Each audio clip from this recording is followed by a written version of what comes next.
បានហើយសុខស្ដីបងប្អូននឹងឲ្យខ្ញុំមានអំភ្លីពីរដែរបងប្អូនខ្ញុំមកបង្ហាញបងប្អូនជាមួយនឹង MX 5000 វ៉ាត់បងប្អូន5000 វ៉ាត់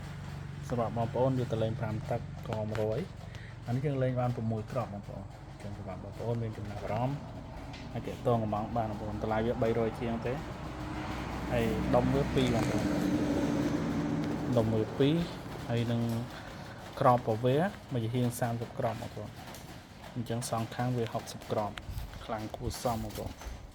ស្លេងវាល្អហើយក៏មាន S1002 បងប្អូន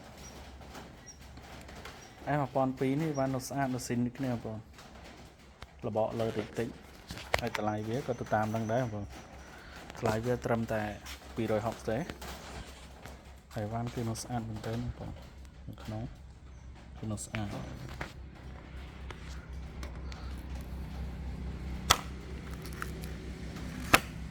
អញ្ចឹងសម្រាប់បងប្អូនយើងត្រូវការ S1002 នេះយកទៅលេងសាប់ក៏បានសង់ក៏បានបងប្អូនលេងសាប់បានក104គ្រាប់វាយសង់បាន8គ្រាប់បងប្អូនស្លេងចេញស្អាតរយ៉ាល់នេះចឹងបងប្អូនយើងត្រូវការប្រភេទអំភ្លីពីដើមនេះគឺអាចតាក់ទងកំងបានបងប្អូន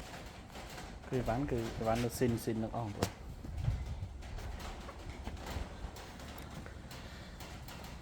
ហើយកង់ដងវាច្រើនណាស់បងប្អូន6ទៅ10គ្រាប់កង់ដង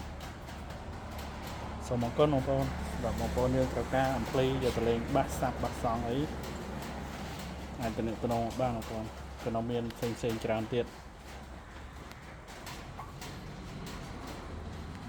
មានដូចជាសាប់5ទឹកក125ក៏នៅមានអីគុយអីក៏នៅមានដែរបងប្អូនហើយសម្រាប់បងប្អូនយើងត្រូវការផ្សេងទៀតក៏នៅមានច្រើនបងប្អូនបានថ្មីក៏នៅមានខ្លះដែរខ្ញុំសូមអរគុណបងប្អូនយើងត្រូវការទាក់ទងបាន